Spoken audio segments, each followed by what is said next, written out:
Welcome back to Walsall Fan TV, the joy and the pain. We are feeling the pain at the minute. Why can't we get strikers in? I've got Phil and Lee has joined us. 6 weeks ago, we had the fans forum, and one of the fans had a bit of a rant saying, why haven't we got any strikers? And Ben Sadler said, we will be signing strikers.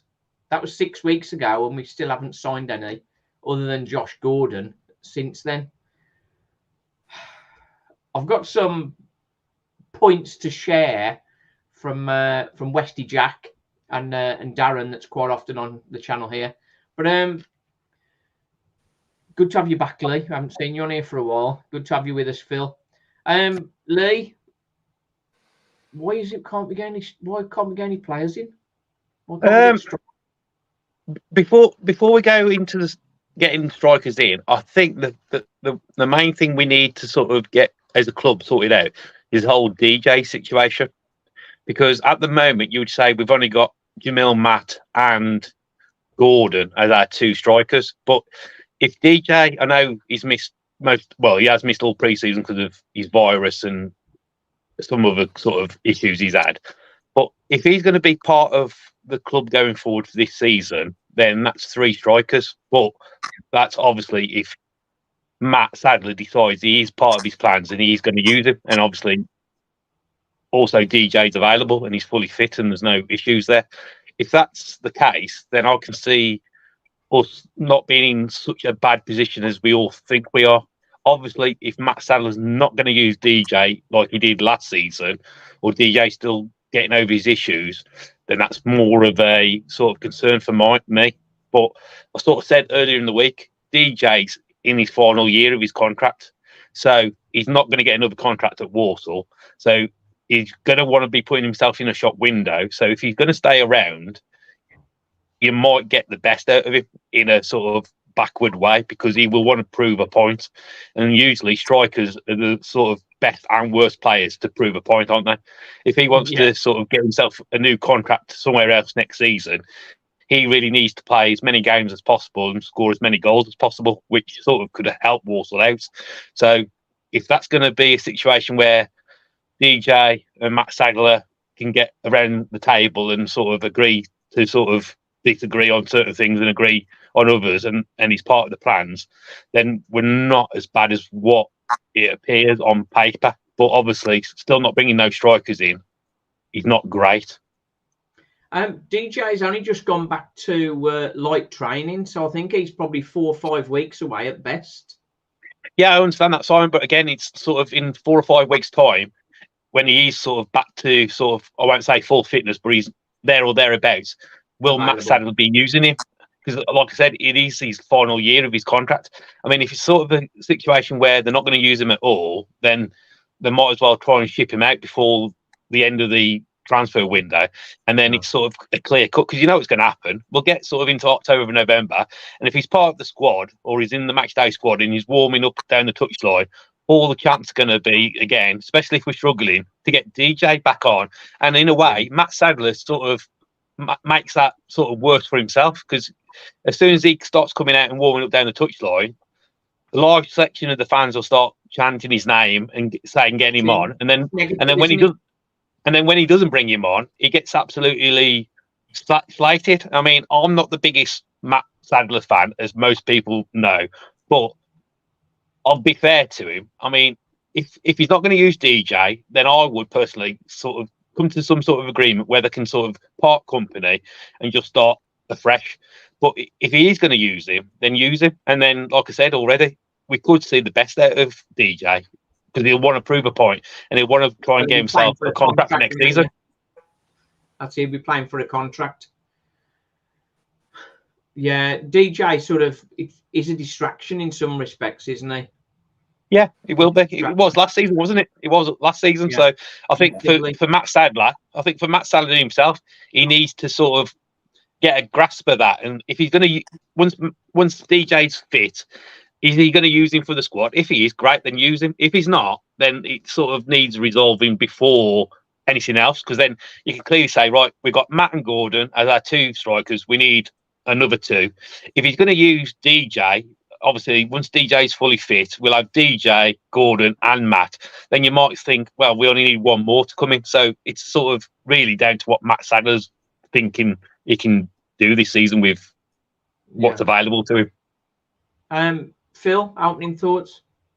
I think I agree with pretty much all of that, and I think it would have been interesting to see, has this DJ virus, has that maybe scuppered that plan possibly? To maybe Matt Sadler was thinking about possibly looking to move DJ on in this transfer window to get somebody else in. This virus might have scuppered that, obviously, because he's not fully fit and probably no one else is going to take him while he's in that situation. It'll be interesting to see. Like you said, like Lee said, when he does get fully fit, how much is he going to be involved? And is there going to be more involvement than there was last year? He's right. If he's on the bench and he's not coming on and the other two strikers aren't scoring, we know what's going to happen. We know what the supporters are going to do, what they're going to say. I think looking beyond just the DJ situation, I mean, people are talking about needing to bring strikers in. Yes, we do. At least one, possibly two, depending on what happens with DJ.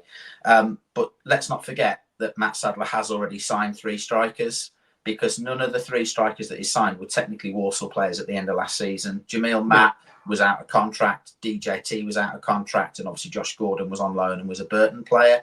So he has already decided to bring in 3 strikers. He didn't, that he wasn't, they're his choice. They're the players that he obviously wants on the forward line. There's been various rumours about other strikers. I don't know how true they are. I would imagine that he has tried, and he may well still be trying to get Mo Farrell to the club.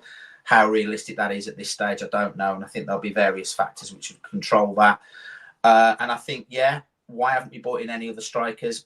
Were they hanging their hat on getting some money from Elijah Adebayo being sold? Were they hanging their hat on maybe shipping DJ out and releasing some of the budget? I think there's lots of questions that we don't know the answer to, but there's clearly reasons why we're in a situation where we're going into the first game of the season with only two fit strikers. And one thing I didn't realise until I was reading some stuff on social media earlier on today is that Ram's also suspended, I believe, for Saturday. Yeah, he is. I assume that's a follow-on from a red card he got for Russell or something, and so there's another option gone for Saturday. Yeah, I think they knew about that a few weeks ago, Phil. Sort of, because obviously he got the game, not the last game, the penultimate game for Russell. So obviously he got a 2-match ban, so he missed the very last game for Russell. But then obviously they knew there was one game coming over, and I think that's why Ram didn't start at Solihull, and then you sort of saw Jellis going up front for the last sort of 10-15 minutes, because he knew he can't use Ram, so he's probably trying a couple of other options in case he didn't get anybody in, because obviously with the way the games are falling, we play Saturday and then we obviously play Tuesday in the Cup and then we play Saturday again. If it's just Jamil Matt, he's not going to play 3 games in 3 weeks. In a week, sorry. The best will in the world. Yeah, that was my question, really. We've only got 17 players available for Saturday. What's going to happen on 75 minutes when Jammer is worn out and needs to come off? Who's coming on for him? Well, he's got a couple of options. Like if Ram was available, then you could have sort of gone like a 3-4-2-1, but obviously he's not going to be available. So I think they're looking at Earing, but I wouldn't rush him back, because obviously if he comes back and gets injured, he's going to be out for even longer. You're probably going to. You said Earing is not going to be available.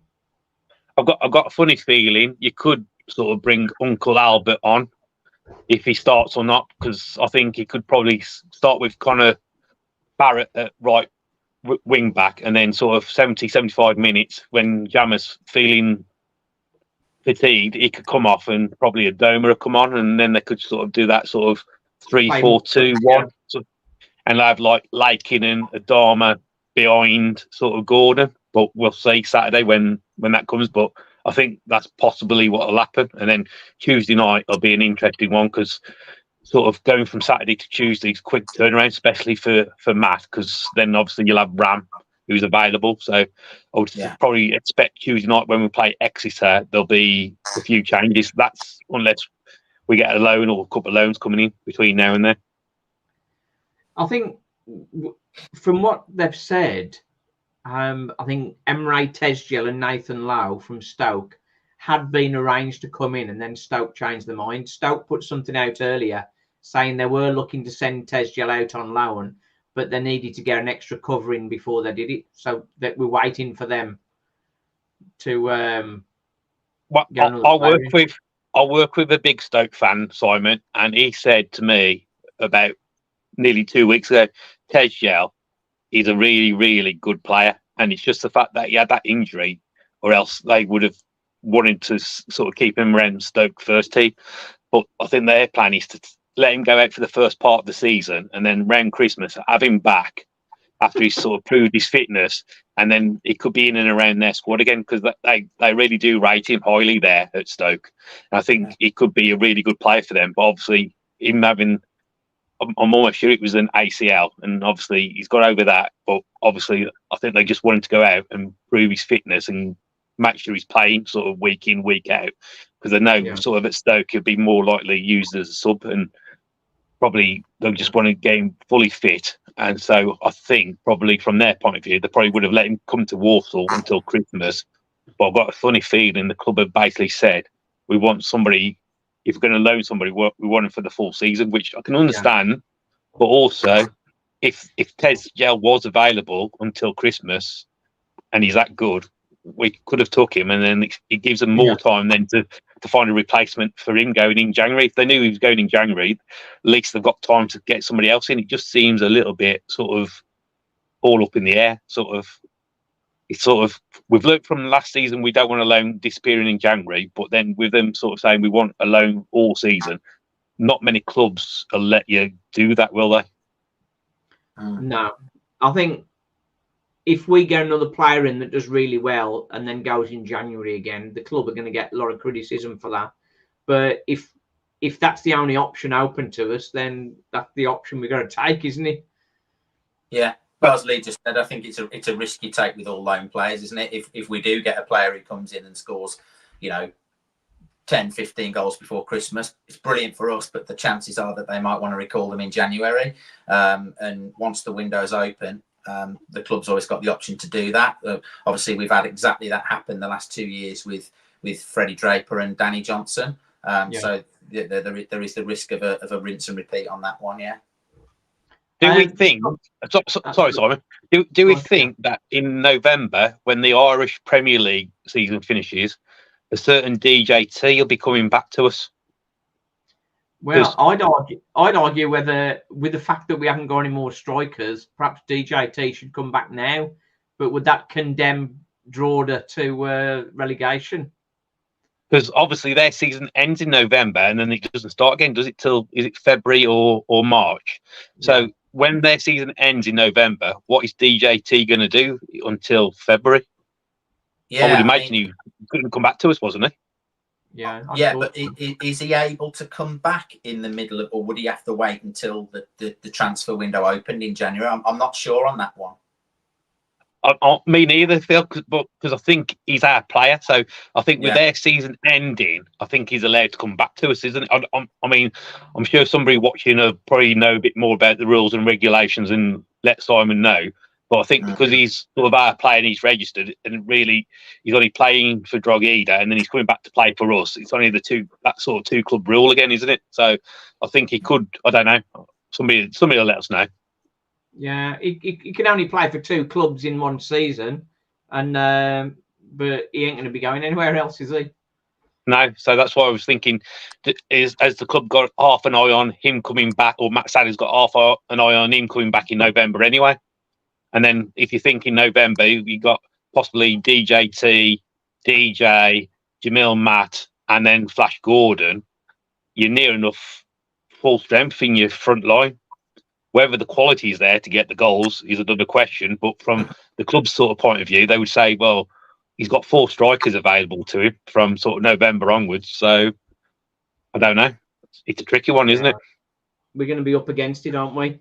Chris Smith made a comment just before we came on air. Doncaster have put George Miller up for sale, and looks like he's leaving on a transfer. But I think the money that he was on when he came here before from Barnsley, I don't think we're going to be able to afford him. So I think that's gone. Carl's making a comment. 2 minutes silence for Walsall tonight for fans helping for striker signings. That's a bit of humour. We're going to have a bit of humour, haven't we? Surely we're not starting off the season with Matt and Gordon. Come on, Travella, dig deep, says Ian Allen. The fall rumours, what's happened to them, says Mark Pemberton. Well, we've sort of touched on that a little bit. I think Matt Sadler was hanging his hat on getting Mal Fall back.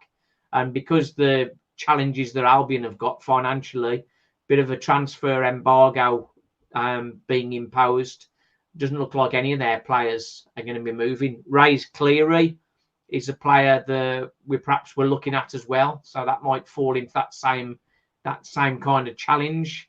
Yeah, I think going back to as well, I think it could be a number of things. It could be financial. It could be the fact that West Brom need him around at this stage, that they need to keep him, because I know that they've had a few players go in and a few players come out. And it might be similar to the Stoke situation. It might be that if more players come in at West Brom, that might increase our chances of getting him. It might be the fact that they want to send him to a League One club or maybe a Championship club. I mean, I'm just thinking back. If you look at the player that we had on loan, the goalkeeper, Carl Rushworth, who we had on loan from Brighton. We had him on loan in League Two. Then the next season he went to Lincoln in League One, and then last season he was at Swansea in the Championship. So it might be that West Brom are thinking, well, if we want to develop him as a player, we need to send him out on loan to a higher level.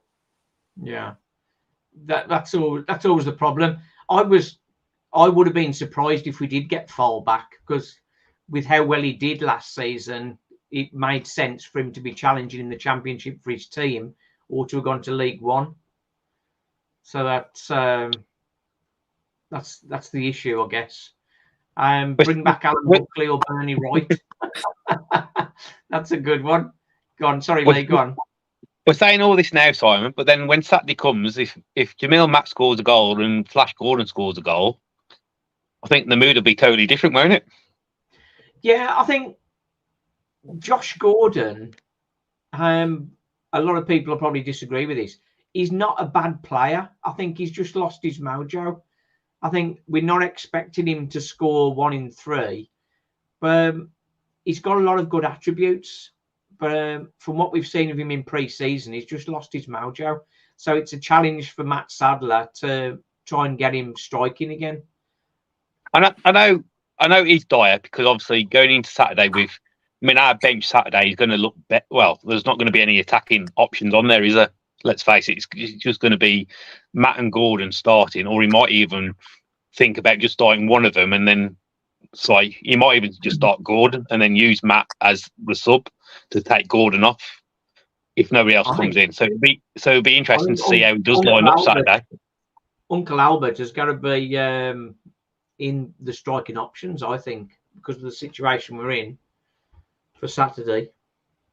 Possibly. And then obviously, as the games come thick and fast at the start of the season, if we don't get anybody else in, and then DJ is going to be another 3 or 4 weeks away, and obviously Matt is going to feature in all the games, is he going to have a tweak of the formation and sort of play just the one up top, maybe, to start off with? It'll be interesting to see. But again, and like I've already said, and most people know, I'm not Matt Sadler's biggest fan, but I suppose, again, we're going to have to give him at least 10, 15 games this season to see how it all pans out. Because, again, I'm not saying, you never know, we might have a lone player turn up tomorrow and then can be in the squad for Saturday, or it might be next week. It is bad. I think the cut-off was 5 o'clock tonight, wasn't it? I think.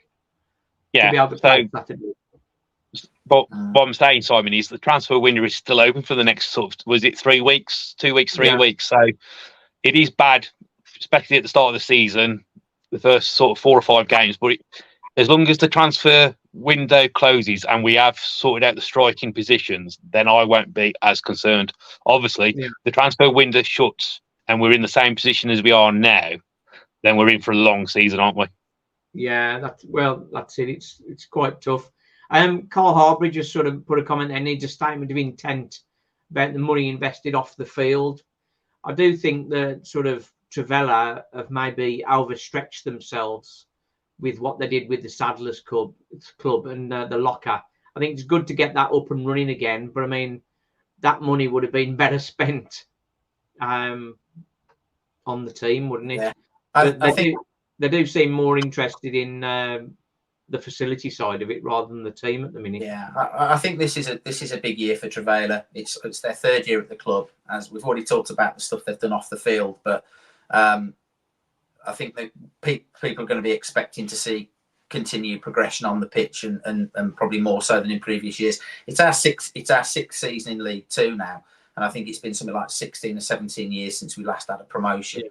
So, you know, we're getting to a point now where we want to start seeing more progression on the pitch. I mean, you know, there's been a lot of speculation about the budget. Is it more or less than last year? I have no idea. I got no information on that at all. Phil, let me just interrupt you there for a second, and I'll give you the statement I've got from Westy Jack, and we know Westy Jack has good information. Okay.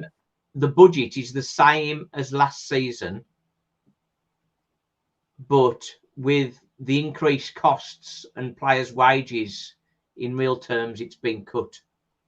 So the budget is the same, but wages have gone up and some costs have gone up. So it does look like it's in real terms, it's gone down. Walsall can't compete with wages with the other clubs that are offering.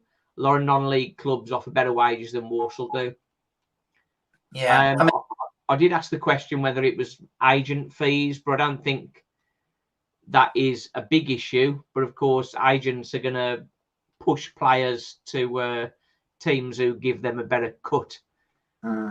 So that's it. Sorry, Phil, go on, carry on. Yeah, I mean, you know, a lot of people said, like with Wrexham, Mansfield and Stockport, who are obviously big spenders in the league, with them going up last season, that it might be a bit more of an even playing field. But if you look at the money that clubs like Carlisle are spending, clubs like Gillingham are spending, you know, Carlisle bringing in players like Charlie Wyke, Chesterfield bringing in players like Paddy Madden, you know, Vale bringing in players like Jaden Stockley and this Lauren Tulloy that they bought from Aldershot. And we're here talking about whether or not we can get DJT back on loan. You know, it doesn't seem like we're fishing in the same pond at the moment. I work in Telford now. I work with a couple of Shrewsbury fans, Shrewsbury season ticket holders, and they've been telling me all through the summer about how they've got no money and they can't afford to buy any decent players. And last week they signed John Marquis from Bristol Rovers. Yeah. Now, you know, there's somebody who's 32, who's got a pretty decent record of goal scoring in the Football League. And I just look at that and think, how far out of our price range is a player like that? Is it really beyond the means of the club to, you know, speculate a little bit to bring in a player like that to show a little bit of intent? The answer is I don't know. But I look at some of the players going in at other clubs, and it just makes me wonder how much they're on and how far out of our price range are those types of players. I think way out. I think, Phil, from what we're hearing, it's difficult, isn't it? Three Little Birds saying 0-0. It'd be a good bet for Saturday. Oh dear. Clean sheet, I'd say. Sadler said need a statement of intent from the club. It's worth a gamble now. Nothing else to lose. Yeah, it's difficult, isn't it? It's difficult. I think it is, Simon. But again, if you look at Jamil Matt, you look at Gordon, and you look at DJ, that's not a bad three to have at your club. And I know sort of we're looking at last season, what last season happened. Well, you get a DJ firing again, and you get a purple patch from Matt and a purple patch from Gordon, and the goals will come. Now, whether they will come or not, only time will tell, and we'll see after the first sort of 10 games of the season. But it does for me, it doesn't look good at all. And especially some of the comments that have come out from sort of Matt Sadler today on like we can't get certain players in because Premiership clubs and Championship clubs, because of the Euros, aren't loaning players. And then other League Two clubs are getting players from West Ham and Burnley on loan. So that makes him look even more ridiculous than the first time the comment come out. But you never know what Flash Gordon's going to get. I mean, you don't know, do you? He could go and start banging goals in left, right, and centre. But the likelihood is he's not. But he's a striker, and strikers can have these purple patches. Same with Jamil Matt, and same with DJ when he's fully fit. So it'll be interesting to see how we start the season and how it goes sort of after 5 games, 10 games, 15 games. Again, like I said, if we come to the end of the transfer window and we don't sign any additional strikers, I will be concerned. But I'm not like saying it's all doom and gloom right now at this very moment, because the transfer window is still open, and I'm sure the club are trying to get players in. It's just whether we're not spending the money or the players don't want to come to us or whatever the reasons are. But I'm willing to wait until the end of the transfer window before hitting the panic button. Yeah, I think, as we said on the fan chat on Sunday, as Walsall fans, because I think one thing I wanted to mention at the sort of the kickoff of this show, really, we're just genuinely concerned. We don't want, we're not doing a witch hunt or anything, and sort of we're not sort of overly complaining. It's we're just concerned for the club and the progress we're hoping to make. We would have liked Matt Sadler to be sort of saying, yeah, we dropped short of the playoffs last season. We're really sort of going for it this season, and we're going for promotion. But when he was talking to Sky yesterday, it was more a case of, oh yeah, we're just trying to improve and that sort of thing. And it's like, it's not the vibe that you want going into the season. I was talking to Sadler's Seb earlier, and he's so dejected for the start of the season, like all of us. And this should be when we're all sort of the most pumped up and the most hyped for the season, for that opportunity. Can I just say, sort of 12 months ago, Simon, there was another club in League Two that a lot of people were feeling down about and saying they were going to have a really terrible season. And what happened to them last season? The wonder of Crawley. But they got some players in, didn't they? They got some players in, but they took a bit of a risk on a centre forward who hadn't done a great deal at other clubs, and he got into the purple patch, and he scored, was it 24 or 25 goals for them at the end of the season? Yeah, now, that's good. I'm not saying Josh Gordon is going to do anywhere near the same as what that happened, but if Josh Gordon turns up this season and he scores sort of 10, 12 goals, that'll be an improvement on last season straight away, won't it? Well, if Josh Gordon gets more than 10 goals, then that'll be absolutely fantastic. Same with DJ and Jammer, of course. But it's just the concern, the shortage of numbers, isn't it? Of course, it is, Simon, and I'm the same, but the transfer window is still open. And I think between our forwards, when you take Draper out of it, the rest of them sort of had, was it 11 goals between them or something like that? That's sort of DJT, Matt, Gordon. I think they only had about 10 or 11 goals between them, didn't they, last season? Yeah. So this season, if they can do more than that, then that'll be progress in that way. Because I think our midfield is looking good this season. So are we going to get more goals from midfield? I think if we look at the whole side, I don't think we're weakened in the goalkeeping department. The defence, the good defence that we had last season is back. McKenty's gone back into the defence, and I think that's looking quite good. Right wing back is so much stronger than it was last season. We've got cover at left wing back. We've got a good level of ability in the centre of the park. I think that's really positive. Yeah, I don't disagree with you. But one thing I would throw in is that last season we did concede a lot of goals. Last season we conceded 73 goals last season, and we only kept one clean sheet away from home. So that does need to improve next season. I will sort of caveat that a little bit by saying that injuries didn't help, and there was lots of chopping and changing, particularly of the combinations in the back three. And we had, I mean, particularly at the end of the season where we conceded, I think we conceded 14 goals in the last 5 games, which really, killed us as far as the late playoff burst was concerned. We had Donovan Daniels, who was clearly carrying an injury at the end of the season. So there were other factors in that. But as much as us talking about improving at the top end of the pitch, we do need to concede less goals, and we certainly need to keep more than 1 clean sheet away from home if we're going to have any chance next season. Yeah, I think that, as you say, it's not all about just the strikers.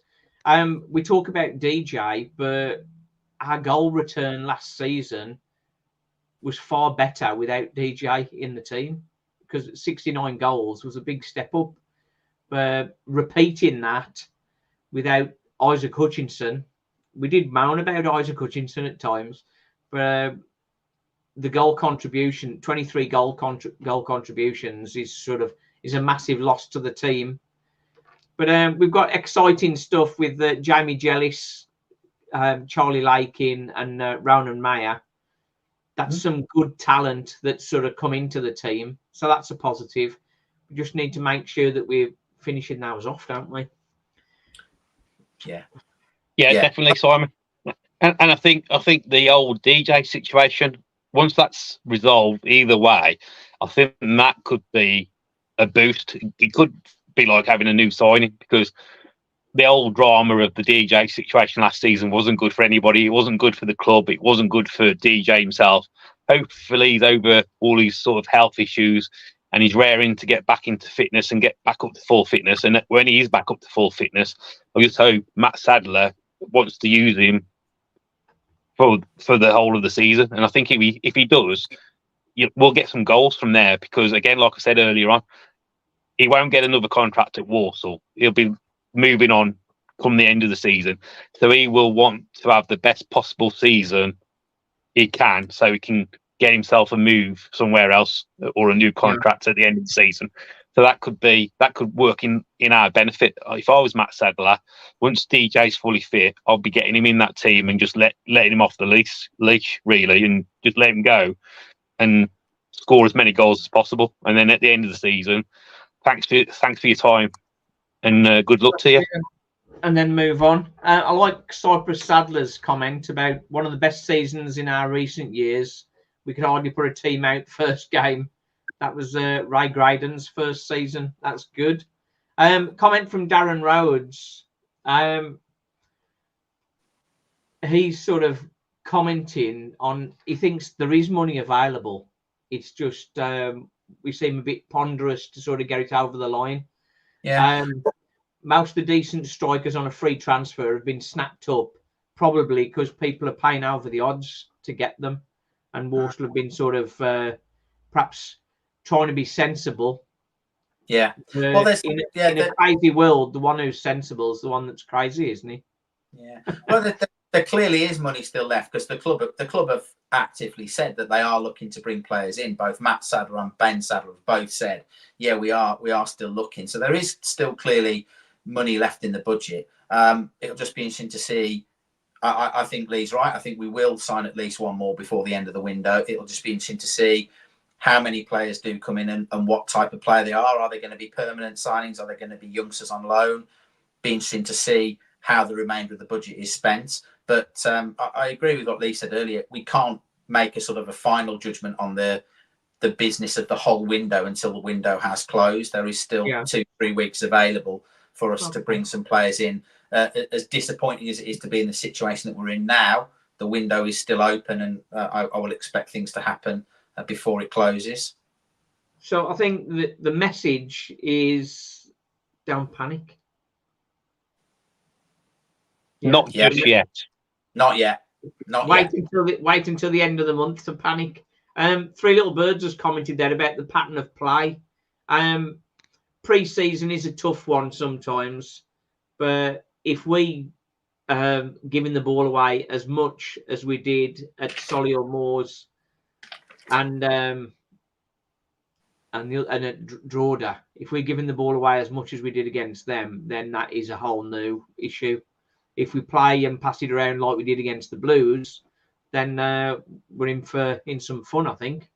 But oh dear, we've got to have a comment from Ozzy, haven't we, before we finish? Walsall napping in the transfer market. Tell me where I've heard that before. It's difficult, isn't it? It's difficult.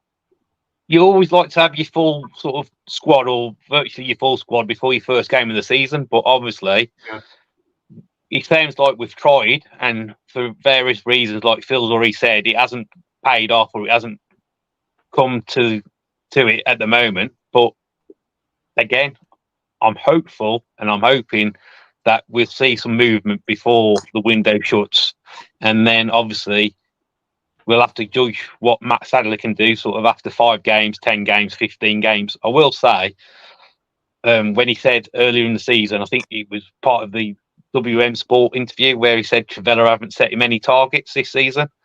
I don't fully believe him there. I'm sure Trevella have got a target in mind, and I'm sure if he's not performing, there'll be pressure coming on him this season. Because I think Trevella, let alone that they may not have increase the budget or spend loads of money, they will be looking for us to get close to the playoffs, or even the playoffs, or even promoted. Because once you're in League One as a football club, it's more desirable to then sell or get extra investment coming in. So I think Trevella do want us to get high up in the football pyramid, because end of the day it will benefit their business model. Yeah, I agree with that. I think judging Matt Sadler, if you haven't given him a full squad, is perhaps a little bit harsh. I think, Simon, the time to judge him and the squad will become towards the end of October. And I think that'll be roughly when we've played 15 league games. Obviously played the 3 games in the Bristol City Motors, and probably the first round of the FA Cup, and obviously the League Cup. And so by that time, by the end of October, it's possibly sort of 15 league games and the cup games. So you're looking at about 20 games. If we're really struggling and results are coming hard to come by, I think he'll be under a lot of pressure then. But you've got to give him that time, because obviously if we do get a new striker coming in the next few days, it may take a few games to get up and running. So it may not be a quick fix anyway. It could all turn around very quickly in our favour, and this will feel a bit sort of like a guy's panicking. Don't panic, Mr. Mandarin. A comment from Darren Rhodes. One sec. A comment from Darren Rhodes. Personally, I think it's a shambles that we're 2 days out from the season starting with 2 fit strikers and potentially a bench with no attacking options on it. It's evidence the slow recruitment that's been going on. There's no argument. No. Yeah, but again, I don't agree with that. Yeah. But again, Simon, if come Saturday and both Matt and Gordon both start and they both score a goal and we win the game 2-0, happy days. Won't be so bad then, will it? Well, no, that's it. But I think for our first game of the season, with not having a complete squad, is there a better team to be playing than Morecambe? Yes and no, because it's sort of the same as last season when we went to Morecambe and we were thinking it's the best time probably to play him, and then look what happened in the last 10 minutes there. Yeah. And one thing I would say as well is that it would be phenomenal if we won 2-0 on Saturday and Matt got the first and Gordon got the second. Yeah, brilliant. But it's one game. Yeah, we have to remember it's one game against the team that most people have down at the bottom of the league. And even with the way things are, I will expect us to get a result on Saturday, and I think a lot of the fans will as well. Even with the way things are, as Lee said, it's more about the first 10-15 games of the season. That's when we'll get a proper indication of where we are and whether this squad has got what it takes. And I totally agree that if after 10-15 games of the season we're floundering in sort of lower mid-table, or God forbid worse, then the pressure will mount on Matt Sadler very quickly. Yeah, the the issue about Trevella spending money on Droda, and getting that buying Droda when they're still in the early knockings of transforming Walsall. I think that's a strange one, and that does raise some questions for me on ulterior motives. But that's one for another day, I think. Yeah. Fallen Maniac is saying he's worried about how easily Droda and Solihull were attacking our back line.